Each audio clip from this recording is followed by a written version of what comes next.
साथियों, हमारे कुछ परम मित्रों और शुभचिंतकों ने मुझसे बार बार आग्रह किया कि अब वक्त बहुत हो रहा है और अब आप सम्मुख आ जाइए और देश, दुनिया और समाज में जो कुछ गलत हो रहा है, जहाँ कहीं गलत हो रहा है, उसको प्रकाश में लाइए, उसका मुखर विरोध कीजिए और उसके समाधान के लिए समुचित उपाय बतलाइए और जहाँ कहीं जो कुछ अच्छा हो रहा है उसका समर्थन कीजिए। तो अपने ऐसे स्वजनों के आग्रह को सिरोधार्य करके मैं अब सामाजिक न्याय की लड़ाई लड़ने के लिए आप सबके सम्मुख उपस्थित हुआ हूँ। आप सभी से मैं ये उम्मीद और आशा करता हूँ कि इस महत् कार्य में आप सब पूरा सहयोग और समर्थन अवश्य करेंगे। साथियों, सामाजिक न्याय की पाठशाला के इस पहले अंक में आज हम उत्तर प्रदेश के अशासकीय सहायता प्राप्त महाविद्यालयों में प्राचार्य पद पर हुई भर्ती और उसकी विसंगतियों पर व्यापक चर्चा परिचर्चा करेंगे। लेकिन उससे पहले उसी से संबंधित एक और महत्वपूर्ण विषय है जिस पर आपका ध्यान आकृष्ट करना चाहूँगा, और वह महत्वपूर्ण विषय है प्राथमिक शिक्षा से संबंधित। आप सभी अवगत हैं कि अभी विगत दिनों में उत्तर प्रदेश में 69,000 प्राथमिक शिक्षकों की, जिसमें राज्य सरकार ने आरक्षण की ऐसी धज्जियां उड़ाई कि चारों तरफ पूरे प्रदेश के कोने कोने में जितने भी आरक्षित वर्ग के अभ्यर्थी थे वे सब सड़कों पर आने के लिए विवश हो गए और इसी कारण पूरे प्रदेश के आरक्षित वर्ग के अभ्यर्थी एकजुट होकर के प्रदेश की राजधानी लखनऊ में लगभग 2 महीने से डेरा जमाए हुए हैं और उनकी आवाज़ इतनी ऊंची उठ रही है कि वह उनकी आवाज़ माननीय मुख्यमंत्री योगी आदित्यनाथ जी तक भी पहुंची और उन्होंने तुरंत बेसिक शिक्षा मंत्री माननीय सतीश द्विवेदी जी से प्रश्न किया कि आखिर यहाँ विसंगति क्या है, इन बच्चों को क्या दिक्कत है जो ये रोड पर आ चुके हैं, इनके रोड पर आने के पीछे का कारण क्या है। तो बड़े दुख और तकलीफ के साथ कहना पड़ता है, कहते हुए शर्मिंदा भी होना पड़ता है कि हमारे माननीय शिक्षा मंत्री जी ने, माननीय बेसिक शिक्षा मंत्री जी ने वही पुराना घिसा पिटा बयान दिया कि ये अभ्यर्थी विपक्षियों और विपक्षी पार्टियों के द्वारा वर्गलाए गए हैं। असल में रिजर्वेशन के साथ कहीं कोई धोखा नहीं किया गया है, कहीं कोई समझौता नहीं किया गया है। लेकिन मैं माननीय बेसिक शिक्षा मंत्री जी से ये सवाल करना चाहता हूं, मैं व्यक्तिगत रूप से यह सवाल करना चाहता हूं कि यदि 69,000 प्राथमिक शिक्षकों की भर्ती में आरक्षण के साथ कोई गड़बड़ी नहीं की गई है तो आखिर 2 महीने से लगभग 2 महीने से जो बच्चे लखनऊ में बैठे हुए हैं, सड़क पर बैठे हुए हैं, उनको वहाँ से आपने उनके घर क्यों नहीं भेजा।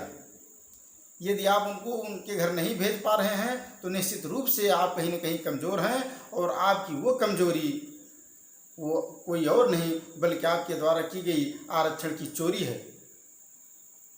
तो साथियों, अभी आरक्षण और आरक्षण को लेकर जो आग लगी हुई थी वह अभी प्राथमिक शिक्षा में ये बुझने ही नहीं पाई थी कि उच्चतर शिक्षा में राज्य सरकार ने एक बार फिर आरक्षण के लिए आग लगा दिया। हुआ यूँ कि उत्तर प्रदेश की अशासकीय सहायता प्राप्त महाविद्यालयों में प्राचार्यों की भर्ती पिछले कई वर्षों से लंबित थी। तो राज्य सरकार ने प्राचार्यों की भर्ती के लिए 290 पदों का विज्ञापन जारी किया और विज्ञापन जारी कौन किया? उच्चतर शिक्षा सेवा चयन आयोग ने। तो उच्चतर शिक्षा सेवा चयन आयोग ने प्राचार्य पदों के लिए विज्ञापन संख्या 49 के तहत जिन 290 पदों का विज्ञापन जारी किया उसकी लिखित परीक्षा 29 अक्टूबर 2020 को संपन्न हुई, जिन 917 कैंडिडेट्स भाग लिए, जिनमें 917 कैंडिडेटों ने रजिस्ट्रेशन करवाया था या फॉर्म भरा था और 743 अभ्यर्थियों ने परीक्षा दी। विगत दिनों उसका इंटरव्यू के बाद फाइनल रिजल्ट आया। तो जब फाइनल रिजल्ट आया तो उसमें आरक्षण को लेकर के इतनी बड़ी विसंगति है कि जो समझ से परे है। हुआ यूँ कि 290 पदों के लिए जो विज्ञापन आया था उसमें केवल रिजल्ट जारी किया गया 263 पदों के लिए, और जिन 263 पदों के लिए रिजर्वेशन 263 पदों के लिए प्राचार्य के रिजल्ट जारी किए गए, उनमें रिजर्वेशन की कहीं कोई व्यवस्था नहीं है, कहीं कोई व्यवस्था नज़र आती ही नहीं। अब हम बात करते हैं कि 290 पदों के लिए जब विज्ञापन जारी किया गया तो 263 पदों का ही रिजल्ट क्यों जारी किया गया? तो उच्चतर शिक्षा सेवा चयन आयोग ने जवाब क्या दिया कि 27 पदों के लिए कुछ कैंडिडेट्स कोर्ट में जाकर के परिवाद दाखिल कर दिए हैं, इसलिए 27 लोगों का रिजल्ट रोक करके, अर्थात 290 में से 27 निकालने पर 263 बचता है, तो 263 पदों का रिजल्ट जारी किया गया। चलिए ठीक है, यहाँ तक तो बात समझ में आती है। लेकिन जब 263 पदों का विज्ञापन जारी हुआ तो उसमें 223 अनारक्षित श्रेणी के कैंडिडेट्स सिलेक्ट हुए, 32 कैंडिडेट ओबीसी कैटेगरी से सिलेक्ट हुए, एससी से 7 कैंडिडेट सिलेक्ट हुए और एसटी जाति से मात्र 1 कैंडिडेट का सिलेक्शन हुआ। तो जब आरक्षणगत इस व्यवस्था को और अभ्यर्थियों ने देखा, समझा, तो उन्होंने पिछड़ा वर्ग आयोग में एप्लीकेशन दिया। तो पिछड़ा वर्ग आयोग ने उच्चतर शिक्षा सेवा चयन आयोग की सचिव वंदना त्रिपाठी जी को अपना जवाब देने के लिए बुलाया। तो वहाँ पर जो जवाब आयोग की सचिव वंदना त्रिपाठी जी ने लगाया उसमें उन्होंने स्पष्ट किया कि हर एक महाविद्यालय को एक यूनिट माना गया है और इस हिसाब से प्राचार्य का पद एकल पद हुआ और एकल पद के लिए रिजर्वेशन की कहीं कोई व्यवस्था नहीं हो सकती। ये उनका तर्क रहा। जबकि अभ्यर्थियों का तर्क था कि जब 290 पदों का विज्ञापन जारी किया गया, जिनमें से 263 पदों का रिजल्ट घोषित हुआ, तो 263 में से अगर ओबीसी कैंडिडेट्स की सीटों को देखा जाए तो ओबीसी कैंडिडेट्स को मिलने चाहिए थे टोटल सीट 71। 263 पदों में यदि 27% ओबीसी की सीटों को देखा जाए तो लगभग 71 सीटें बैठती हैं। तो ओबीसी कैंडिडेट्स को मिलनी चाहिए थी 71 सीटें और मिली कितनी? केवल 32। अच्छा, अब दूसरी तरफ एससी कैटेगरी को मिलनी चाहिए थी 60.9 यानी लगभग 61 सीटें और मिली हैं कितनी? मात्र 7। इसी तरह से एसटी को जहां 3 सीटें मिलनी चाहिए थी, लगभग 3 सीटें, वहां मात्र 1 सीटें दी गई हैं, 1 ही सीट दी गई। अब कहने का आशय यह है कि जिन लोगों ने ये रिजल्ट जारी किया, क्या उन्हें रिजर्वेशन और रिजर्वेशन में जो परसेंटेज है उसकी जानकारी नहीं? या फिर जो वंदना त्रिपाठी जी कह रही हैं, जो उच्चतर शिक्षा सेवा चयन आयोग की सचिव डॉक्टर वंदना त्रिपाठी जी कह रही हैं कि महाविद्यालयों को एक यूनिट के रूप में माना गया है और इसलिए एक यूनिट में, चूँकि प्राचार्य का पद एक होता है महाविद्यालय में, इसलिए एक यूनिट में वो पद एकल माना जाता है या एकल हो जाता है। ऐसे में एकल पद में कोई भी रिजर्वेशन का प्रावधान नहीं हो सकता। तो मैं यहाँ ये भी जोड़ना चाहूँगा कि जो वंदना त्रिपाठी जी का ये जवाब है वो बिन सिर पैर का नहीं है। असल में ऐसे बहुत सारे फैसले भी न्यायालय से आ चुके हैं, क्योंकि पूर्व में उच्चतर शिक्षा सेवा चयन आयोग जब शिक्षकों की भर्ती करता था, चाहे वो इंटरव्यू प्रक्रिया के तहत करता रहा हो सीधी भर्ती, चाहे अब लिखित परीक्षा के माध्यम से सीधी भर्ती कर रहा है, तब भी पूर्व में एक कुव्यवस्था और प्रचलित थी वहाँ असिस्टेंट प्रोफेसर के सिलेक्शन में। वहाँ विभागवार जो है, जब अध्याचन भेजा जाता था तो विभागवार एक एक सीटें भेजी जाती थी।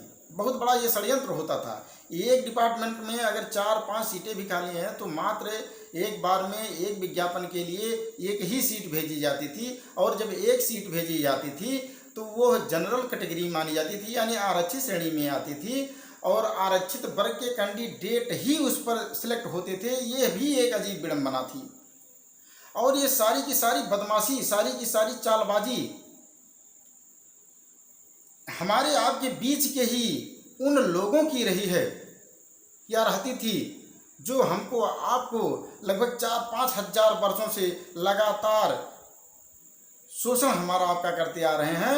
ऐसे लोगों के द्वारा ये रणनीति, ये षड्यंत्र रचा जाता था। लेकिन जब उच्चतर शिक्षा सेवा चयन आयोग बना और सरकार का प्रेशर हुआ कि नहीं, अधिक से अधिक सीटें जो खाली हैं उनका विज्ञापन करवाया जाए, किया जाए, तो ऐसे में अब मजबूरी बस कुछ अधिक सीटों को भेजना पड़ता है जिनमें रिजर्वेशन काउंट होता है। अच्छा, तो जो प्रक्रिया पहले, जो दूषित प्रक्रिया पहले असिस्टेंट प्रोफेसर भर्ती में अपनाई जाती थी, वही प्रक्रिया इस बार प्राचार्य की भर्ती में अपनाया गया।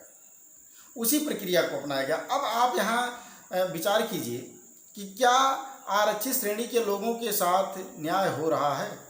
क्या सामाजिक न्याय की जो अवधारणा है उसके तहत काम हो रहा है? बिल्कुल नहीं हो रहा। सामाजिक न्याय की अवधारणा ये है कि हम मान लेते हैं कि चलिए ठीक है, महाविद्यालय को हम एक यूनिट मान लेते हैं, और एक यूनिट मान लेने से महाविद्यालय में चूंकि प्राचार्य का एक पद होता है इसलिए वहाँ रिजर्वेशन की व्यवस्था नहीं होगी। तो बताइए, हमारा प्रदेश एक ही है और प्रदेश में इस तरह से 290 पदों का अगर अध्याचन इकट्ठा पहुँचता है, तब वहाँ तो कम से कम रिजर्वेशन की व्यवस्था होनी चाहिए थी। और हम यहाँ एक चीज़ और कहना चाहेंगे अपनी तरफ से कि मान लेते हैं कि संविधान सम्मत ना हो यह, कुछ न्यायालय के जो फैसले आए हैं उनके अकॉर्डिंग हो, ये ठीक है, ये भी माना जा सकता है। लेकिन संविधान की मूल भावना क्या है इसका भी तो ध्यान रखना चाहिए, हमको इसका भी ख्याल रखना चाहिए। संविधान की मूल भावना यही है कि जो वंचित और शोषित समाज के लोग हैं उनको उनका न्याय, उनका अधिकार मिल सके, उनके साथ धोखा ना होने पाए, उनको समुचित प्रतिनिधित्व मिल सके, ये संविधान की मूल भावना कहती है। तो यदि हम एक इकाई के रूप में मान लेते हैं प्राचार्य के पद को, एकल इकाई के रूप में, तब भी तो हम जो आरक्षित वर्ग के लोग हैं और संविधान की मूल भावना उनके साथ जिस तरह से जुड़ी हुई है उसके साथ धोखा कर रहे हैं। तो यदि आपको न्याय करना था, सामाजिक न्याय की अवधारणा के अनुसार कार्य करना चाहिए था, तो आपको अगर विसंगति नज़र आ रही थी तो आपको शासन प्रशासन में पत्र लिखना चाहिए था। जितने भी अधिकारी जवाबदेह थे उनको पत्र लिखना चाहिए था और वहाँ से गाइडलाइन मांगनी चाहिए थी। उसके बाद में विज्ञापन जारी करना चाहिए था और ये भर्ती करनी चाहिए थी। अब यहाँ जो एक बात विशेषकर उल्लेखनीय है वो ये है कि मान लेते हैं 263 पदों पर प्राचार्य पद की भर्ती हुई जिनमें रिजर्वेशन कहीं काउंट नहीं हो रहा है। ऐसा नज़र आ रहा है जैसे रिजर्वेशन कहीं लागू ही नहीं है। ठीक है, लेकिन अब यहाँ से आरक्षित वर्ग के लोगों को जग जाना चाहिए। सामाजिक न्याय की अवधारणा जो है उसके तहत हम कह रहे हैं कि अब आरक्षित वर्ग के लोगों को जाग जाना चाहिए और अपने हक और अधिकारों की मांग के लिए अपनी आवाज़ ऊंची उठानी चाहिए, अपनी आवाज़ बुलंद करनी चाहिए। नहीं तो यदि ऐसे ही ये लोग सोते रहे तो निश्चित रूप से ये पीढ़ी तो उनकी जा ही रही है, आने वाली पीढ़ियां गुलामी करेंगी।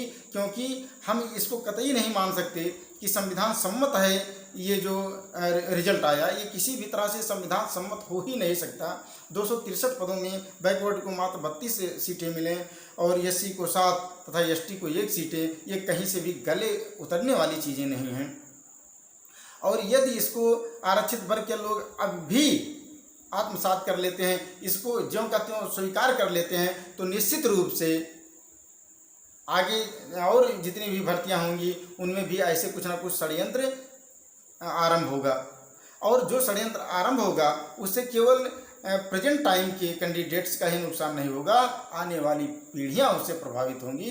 इसलिए अपने हक और अधिकार के लिए आपको आगे आना होगा, आवाज़ बुलंद करना होगा। निश्चित रूप से 263 पदों में आपका केवल 32 पद नहीं होता। किसी भी तरह से यूनिट वार आप मान लें, एकल पद मान लें, लेकिन संविधान को आप कहाँ ले जाएंगे, जिसकी आत्मा ही कह रही है कि जो वंचित समाज है, वंचित तबका है, शोषित समाज है, उसके लोगों का हित ना होने पाए, उन्हें पूरा का पूरा प्रतिनिधित्व मिले, तो संविधान की मूल भावना को क्या आप दरकिनार करके ये रिजल्ट जारी करेंगे या संविधान को हटा करके आप काम करेंगे?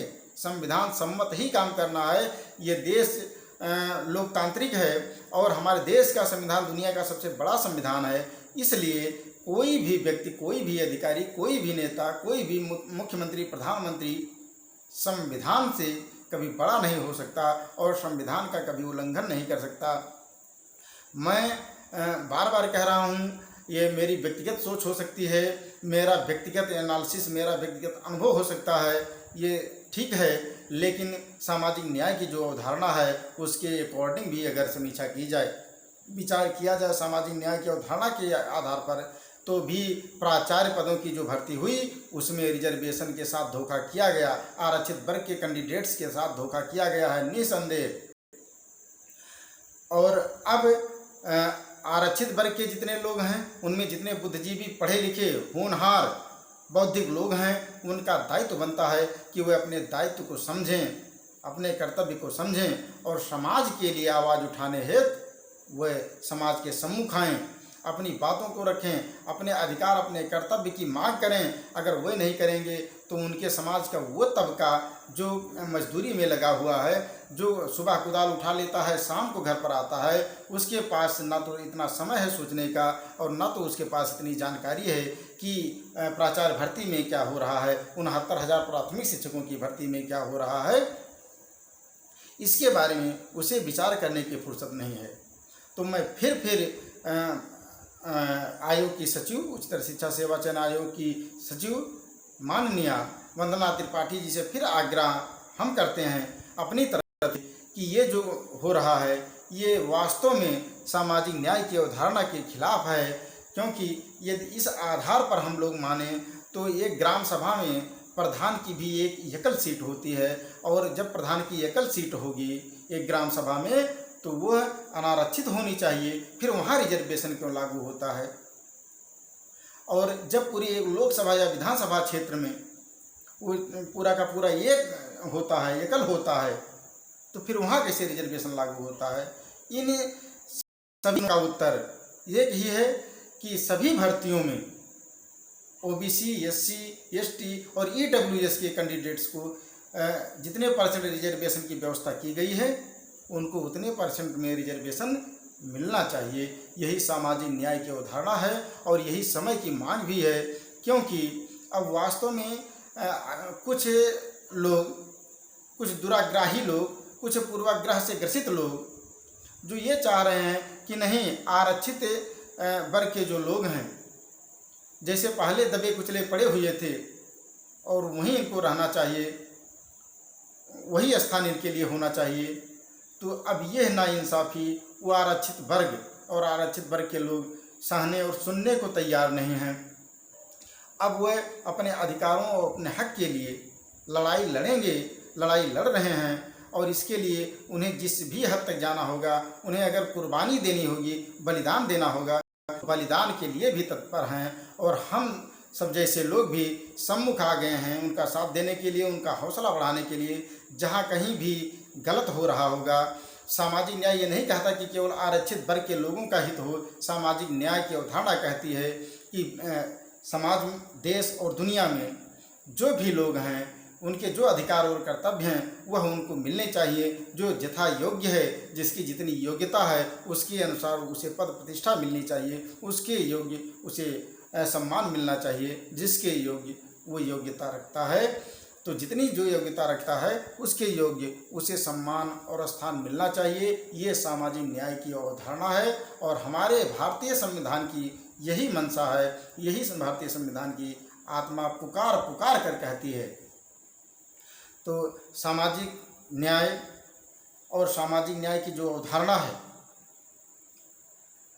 उसमें आज प्राचार्य भर्ती पर परिचर्चा हुई।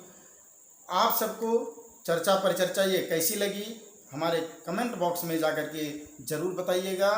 और अब हमको रुकना नहीं है, हमको झुकना नहीं है, अपने अधिकारों और कर्तव्यों को समझते हुए अपने हक की लड़ाई हमेशा लड़ते रहना है। इसको ध्यान में रखते हुए सामाजिक न्याय की पाठशाला के इस पहले अंक में बस इतना ही। मेरे इस चैनल को सब्सक्राइब और लाइक करना मत भूलिएगा साथियों। आप सबसे विनम्र निवेदन है। आप सभी का बहुत बहुत धन्यवाद।